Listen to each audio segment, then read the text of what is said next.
Buenos días, queridos amigos. El día de hoy continuamos con nuestro seminario sobre demonología. Recordemos que en la reunión pasada, el sábado anterior, estuvimos hablando dentro de un tema que daba sustento a la demonología bíblica como un bastión referente de la evaluación del tema de la demonología. Es decir, empezamos a ver, empezamos a analizar por qué la referencia de la demonología bíblica era la más ajustada dentro de los contextos que hemos estado viendo desde el principio. Veíamos que dentro del carácter de la demonología bíblica habían 7 elementos de los cuales eh, daba fe ese concepto, ese marco referente adecuado de la demonología bíblica. De esos 7 elementos alcanzamos a ver 3. El día de hoy, en lo posible, veremos los 4 restantes. El primero de ellos es que la demonología bíblica estaba respaldada en el mismo texto, es decir, en la Biblia.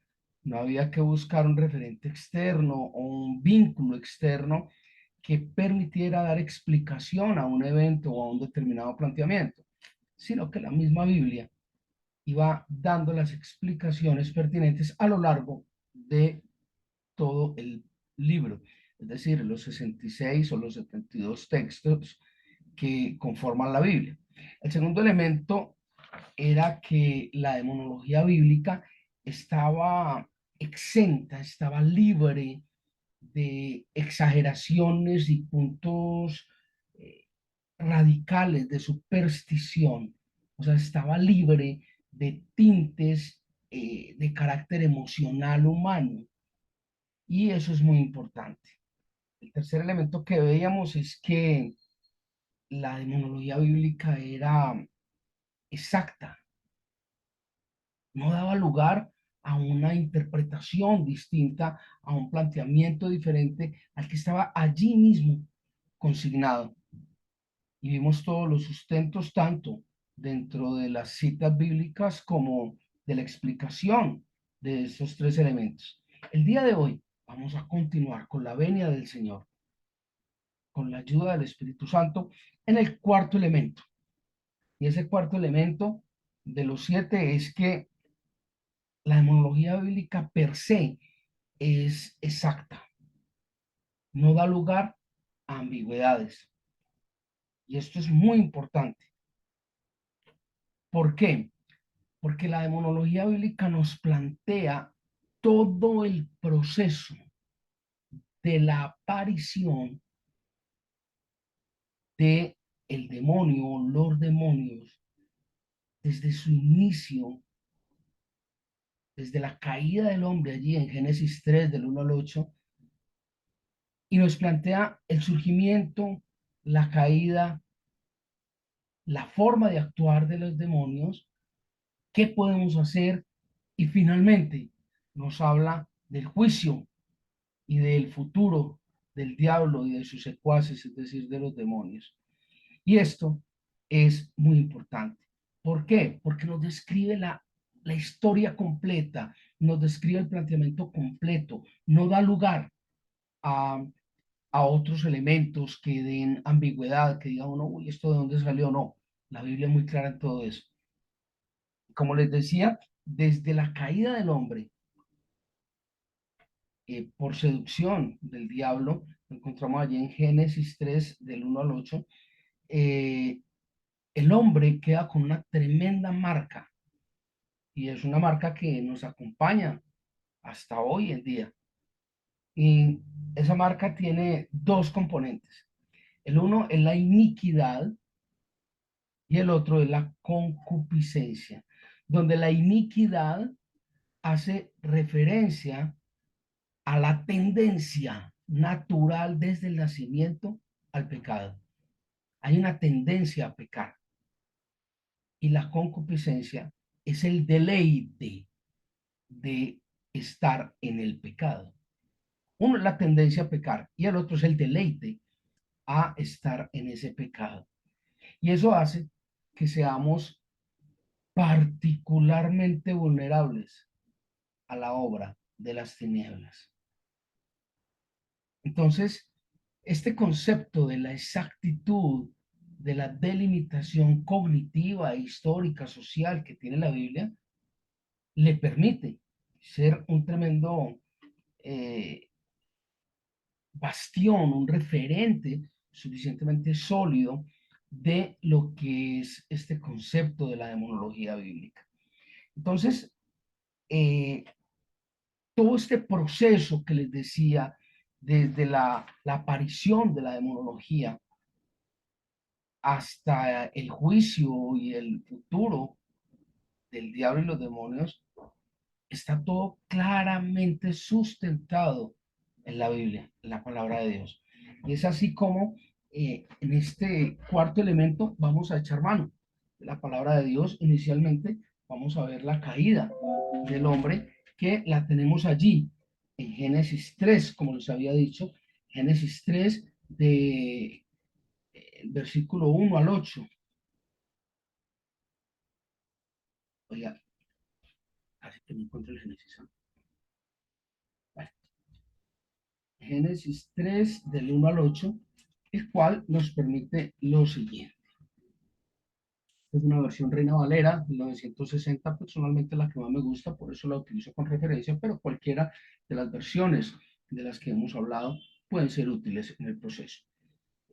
Vamos a leer Génesis capítulo 3, versículos del 1 al 8, que dice: pero la serpiente era astuta más que todos los animales del campo que Jehová Dios había hecho, la cual dijo a la mujer: con que Dios os ha dicho no comáis de todo árbol del huerto. Interesante. ¿Y por qué interesante? Y aquí quiero hacer un paréntesis, porque es que el planteamiento de la serpiente tiene dos connotaciones importantes aquí. La primera es que la forma de hablar es una forma retadora, es una forma que induce a la agresión. De manera que Dios les ha dicho con que así es la cosa. Y el segundo es una mentira. Por eso dice la palabra que Satanás es padre de mentira. El diablo es padre de mentira. Y es una mentira porque le pregunta, Dios les ha dicho, no comáis de todo árbol del huerto. Ese no fue el planteamiento de Dios. O sea, o Adán y Eva no estaban poniendo atención, o Eva no puso atención, estaba distraída chateando o algo, pero no puso atención, porque eso no fue lo que Dios dijo. Dios les dijo, de todo árbol podéis poner el fruto, menos del árbol del bien y del mal. De ese árbol no coman el fruto, de todos los otros, hágale. Entonces, miren la forma de preguntar del diablo. Continúo y cierro el paréntesis. Y la mujer respondió a la serpiente, del fruto de los árboles del huerto podemos comer, pero del fruto del árbol que está en medio del huerto, dijo Dios, no comeréis de él ni le tocaréis para que no muráis. La Biblia no cita que le hubiera dicho a Adán y a Eva, no lo pueden tocar. En ninguna parte está eso. Entonces pareciera que Eva, ante la insinuación, ante el abordaje del diablo, en medio de la desesperación, responde con una excusa que pareciera mentirosa, grave, grave. Empezamos mal. Bueno, entonces la serpiente dijo a la mujer, no moriréis, sino que sabe Dios que el día que comáis de él, serán abiertos vuestros ojos y seréis como Dios, sabiendo el bien y el mal. Esto tiene un tremendo parecido con lo que leíamos otra hora en Isaías 14. ¿Recuerdan la caída del diablo? Oh, Lucero, ¿cómo caíste? Bla, bla, bla. Dice, subiré al monte de lo alto y allí seré semejante al Altísimo. Y aquí la forma como seduce a la mujer es la misma. Seréis como Dios. Wow. Aquí hay un tremendo parecido, está, es el mismo personaje. La forma de actuar no ha cambiado mucho en los últimos 5.000 años. Pero bueno, vio la mujer que el árbol era bueno para comer y que era agradable a los ojos y árbol codiciable para alcanzar la sabiduría. Y tomó de su fruto y comió. Y dio también a su marido, el cual comió así como ella. Entonces fueron abiertos los ojos de ambos y conocieron que estaban desnudos. Entonces cosieron hojas de higuera y se hicieron delantales. Y oyeron la voz de Jehová Dios que se paseaba en el huerto al aire del día, y el hombre y su mujer se escondieron de la presencia de Jehová Dios entre los árboles del huerto. Allí vemos pues claramente la caída del hombre ante la seducción de el diablo. Allí, en ese momento, es donde el hombre adquiere ese planteamiento que mencionaba hace un instante sobre la iniquidad y la concupiscencia. Cuando una persona nace con iniquidad y concupiscencia, es decir, con una tendencia al pecado y un deleite en esa tendencia, cuando se desarrolla un pecado. ¿Sí? Ya habíamos visto en alguna de nuestras reflexiones que cuál era la mujer más hermosa, ¿sí? Para el hombre pecador, el hombre mundano, la mujer más hermosa es la del vecino. ¿Cuál es el mejor carro? Es del vecino. ¿Por qué? Porque es prohibido. En otras palabras, es pecado. Y en el pecado hay deleite, pero también hay muerte. Qué tremendo. Miremos este plan que, que Dios nos plantea, toda esta historia que Dios nos plantea del desarrollo de la demonología. Busquemos el plan de Dios. ¿Por qué el plan de Dios? Porque el hombre cuando nace, cuando el hombre es creado con espíritu, cuando el hombre adquiere espíritu y supló Dios en su nariz aliento de vida y fue el hombre un ser vivo, es decir, recibe espíritu, el plan de Dios era muy distinto. Y ese plan de Dios lo encontramos allí en Efesios 1, del 4 al 5. Efesios 1, del 4 al 5 lo encontramos.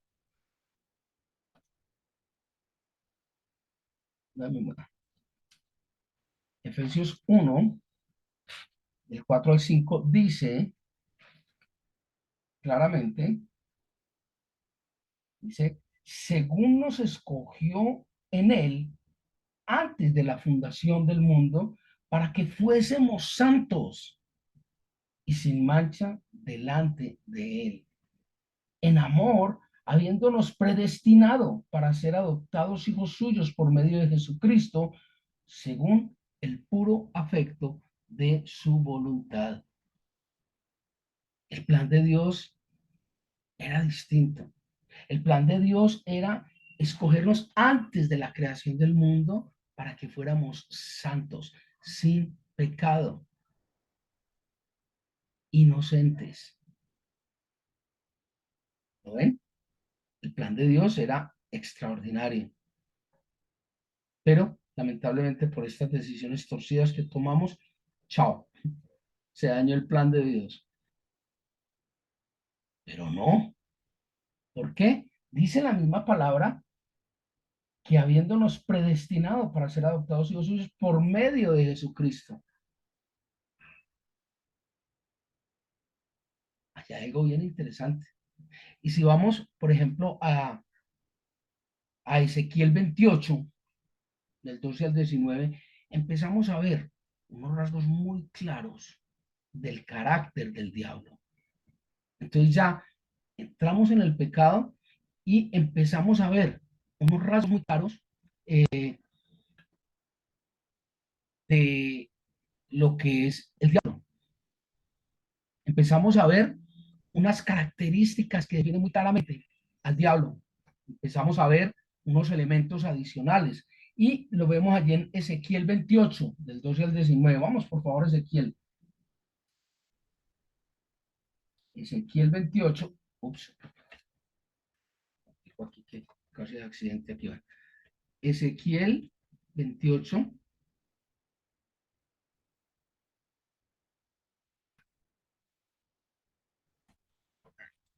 perdón, Ezequiel 28, allí lo encontramos, del versículo 12 al 19. Ezequiel 28, versículo 12 al 19. Me permito continuar. eh,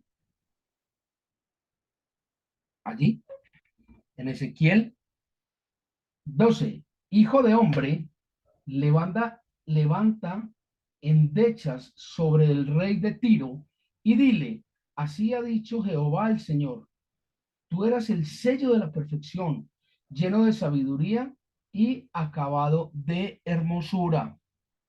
Están hablando del diablo, ciertamente. En Edén, en el huerto de Dios estuviste, de toda piedra preciosa era tu vestidura, de cornerina, topacio, jaspe, crisólito, berilio y ónice, de zafiro, carbunclo, esmeralda y oro. Los primores de tus tamboriles y flautas estuvieron preparados para ti en el día de tu creación.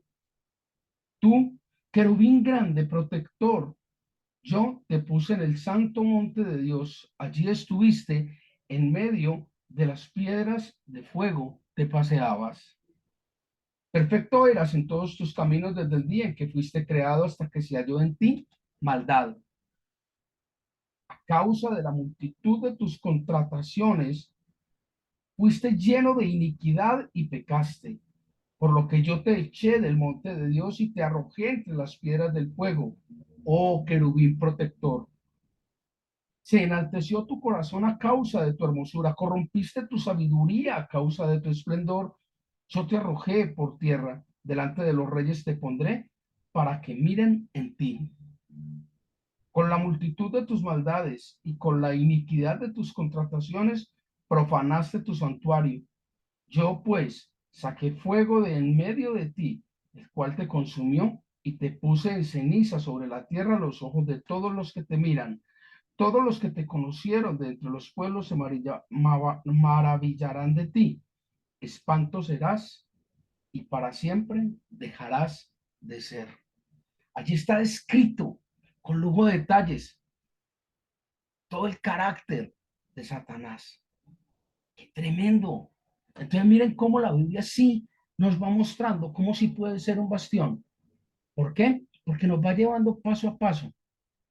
Nos va diciendo desde dónde nace el mal, cómo se desarrolla el mal, cuáles son esas características. A continuación también lo podemos encontrar en Isaías 14. ¿Recuerdan? Oh Lucero, cómo caíste del cielo. Echado fuiste por tierra. Recuerdan que lo leímos la semana próxima anterior, el sábado anterior lo leímos. Y creo que dos veces lo leímos. Pues creo que no tendría mucho sentido repetirlo, ¿no? Allí en Isaías 14 encontramos todo ese proceso de la caída, de la rebelión de Satanás. Lo citábamos ahora cuando leíamos Génesis 3, Isaías 14. Subiré a lo alto del monte y seré semejante al Altísimo. ¿Recuerdan todo eso? Y si uno sigue leyendo es escalofriante. Gusanos serán tu cama y gusanos te cubrirán, etcétera, etcétera. Allí está, claramente. Pero la Biblia también nos da unos planteamientos bien interesantes, aterrizando el problema a nuestra realidad humana. Y lo encontramos allí en Efesios 6. Vamos, por favor, al libro de Efesios 6, al versículo 12. Estamos en Efesios 6, versículo 12. Dice Efesios 6, versículo 12. Aquí estoy. ¿eh?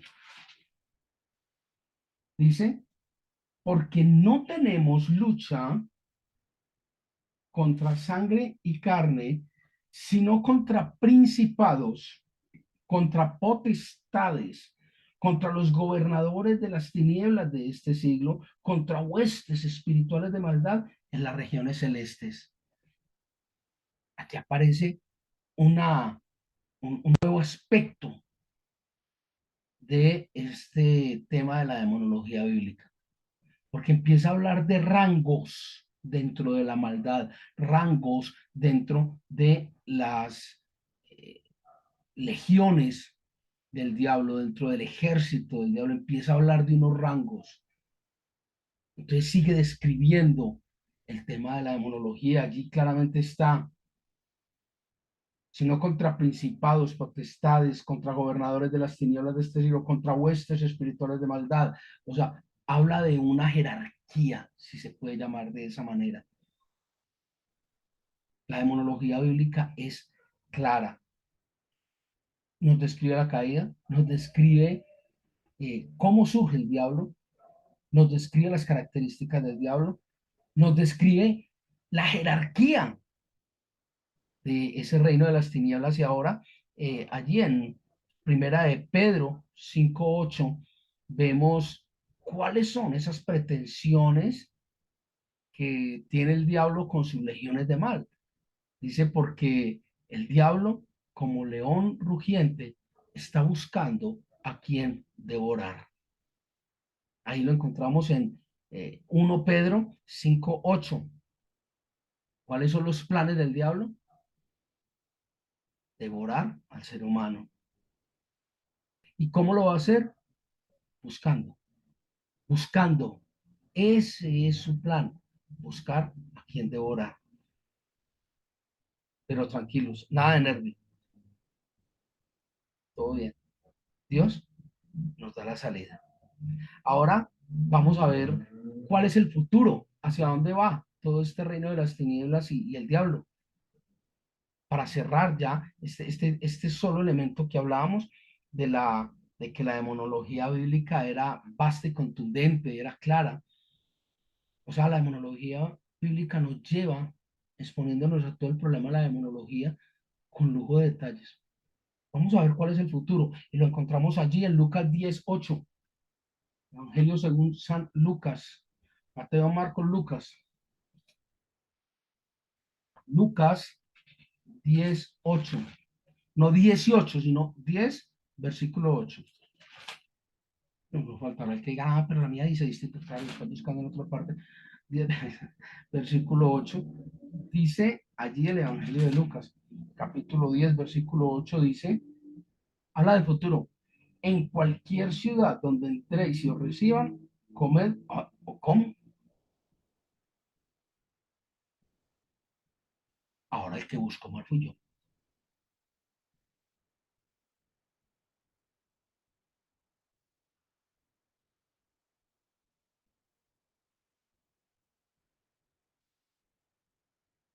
Perdón. Apocalipsis 20:10. Me parece de nada, pero bueno, les pido perdón. Apocalipsis 20:10. Estamos allí más extraviados que más perdidos que el hijo del invierno. Les pido perdón. Apocalipsis 20:10. ¿Sí? El problema de uno pastelear. Bueno, Apocalipsis 20:10. Eso. Dice Apocalipsis 20:10. Dice, y el diablo que los engañaba fue lanzado al lago de fuego y azufre, donde estaban la bestia y el falso profeta, y serán atormentados día y noche por los siglos de los siglos. Aquí está pues el juicio final al diablo. En un momento hemos recorrido toda la historia de la demonología bíblica a través de la Biblia misma, cómo surge, cómo hace caer al hombre, qué genera esta caída del hombre, cuál es su carácter, cómo está organizado, cómo actúa, cuál es su misión y cuál es su juicio final. Allí está. Ese era el elemento cuarto. Vamos al elemento quinto. Recuerden que estamos hablando de los 7 elementos, de por qué la Biblia es un bastión, un referente de estudio. El número 5 es de que la demonología bíblica es práctica y con un propósito muy claro. Señora, Es que me queda una duda en Primera de Pedro 5:8, sí, porque a mí me parece que Primera de Pedro 5:8 dice, sed sobrios y velad, porque vuestro adversario, el diablo, como leo, sí, sí, perdón, la equivocada soy yo estaba leyendo el 9, nada, perdón. Ok, no hay problema. O sea, yo no lo leí, sino que recordaba que eso era lo que decía la cita. Sí, sí, Es la forma en que actúa perdón. el demonio. Ok. ¿Algo más? No, señor. Baja la mano entonces.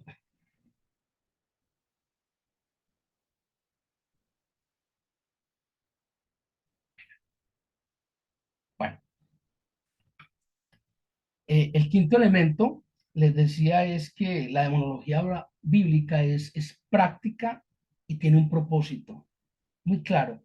Y es que, caramba, estamos quedando aquí sin tiempo. Bueno, eh, la demonología bíblica, a diferencia de lo que busca mucha gente, no pretende, ojo, no pretende saciar curiosidades, ni saciar eh, especulaciones, ni pretende alimentar leyendas culturales. La demonología bíblica no pretende eso. ¿Qué pretende? Dar a conocer lo que acabamos de ver. ¿Quién es el diablo? ¿Cómo actúa? Y cómo a través de la obra de Cristo y solo de la obra de Cristo podemos librarnos de la acción del maligno. No hay ningún otro procedimiento, no hay ningún otro ritual, no hay ningún encantamiento que nos libre, no hay ningún detente, no hay ningún agua, no hay ningún procedimiento que nos libre de la acción del maligno, salvo la obra de Jesús. Y en cuanto a eso, la palabra de Dios, la Biblia es práctica y con un propósito claro. Ahora, ¿qué más nos dice dentro de ese propósito claro y dentro de esa concepción práctica de la demonología bíblica? Nos dice cuando el diablo empieza a actuar y a obrar en nuestra vida. Y eso es algo que vamos a ver con algún detenimiento. ¿Sí? ¿Por qué? Porque la Biblia nos da la receta, nos da los elementos, nos da las herramientas necesarias para contrarrestar la obra de las tinieblas o del diablo en nuestra vida, en nuestra existencia. Y lo vemos allí en Primera de Pedro 5:8, que ya lo acabamos de leer. Lo encontramos allí en Efesios 6:11. ¿Recuerdan Efesios 6:11? La armadura del cristiano. Allí está, la armadura del cristiano. Dice, vestir toda la armadura de Dios. Lo encontramos allí en Efesios 6:11. Efesios 6:11, perdóname. Aquí está, en Efesios 6:11 lo encontramos. Dice, Efesios 6:11. Dice, vestíos de toda la armadura de Dios para que podáis estar firme contra las acechanzas del diablo. Claro, contundente, preciso. Y ya en algún momento hicimos una reflexión sobre toda la armadura de Dios. Ya la habíamos hecho, ¿sí? Vemos allí en 2 Corintios 2:11, también lo encontramos. 2 Corintios 2:11, miremos allí. 1 Corintios, 2 Corintios y 3 Corintios, 2 Corintios, perdón, 2 Corintios 2:11. Dice, segunda epístola de Pablo a los Corintios, capítulo 2, versículo 11. Dice, para que Satanás no gane ventaja alguna sobre nosotros, pues no ignoramos sus maquinaciones. ¿Ya vio el punto anterior? ¿Cómo actúa? Ahí está. Para que Satanás no gane ventaja alguna sobre nosotros, pues no ignoramos sus maquinaciones. Allí mismo, en 2 Corintios, vamos al capítulo 11, versículo 14. 2 Corintios 11, 14. Dice,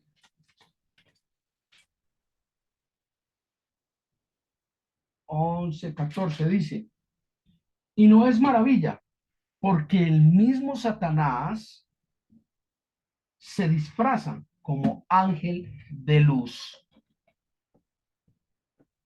No es maravilla, pues el mismo Satanás se disfraza como ángel de luz. En otras palabras, no todo el que dice Señor, Señor, no todo el que cita un versículo bíblico viene de parte de Dios.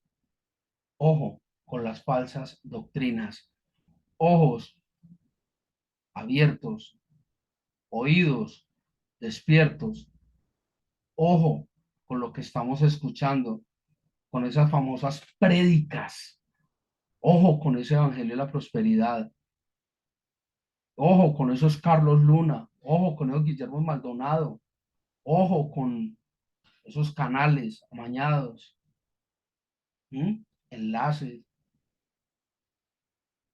Televida, ojo, no todo el que habla en nombre de Dios viene de Dios. Ojo, pongan cuidado a quién escuchan, qué escuchan. Ojo, aférrense a la palabra de Dios, a la Biblia. Mire, no es maravilla, porque el mismo diablo se disfraza como ángel de luz. El sexto elemento que tenemos es que la demonología bíblica está sustentada en su totalidad en la palabra de Dios. Y el séptimo es que la Biblia, dentro del contexto de la demonología, entrega y da las herramientas para ser librados de la acción del maligno. Lamentablemente, como diría Pacheco por allá en 1970, el tiempo en televisión es oro. Entonces, será con la venia del Señor, si el Señor nos lo permite, que el próximo sábado veamos el sexto y el séptimo numerales para cerrar esta primera parte de por qué la Biblia es un bastión, un referente claro para el estudio de la demonología bíblica. Y con esto cerraremos estos 7 elementos que nos hablan del carácter de la demonología bíblica para iniciar ahora el carácter nocivo y dañino de la demonología cultural. Muchas gracias por su atención, que el Señor les guarde, que el Señor los ministre. Nos vemos el día martes y el día jueves en nuestra reflexión bíblica y el próximo sábado, con la ayuda del Señor, en nuestro seminario de demonología.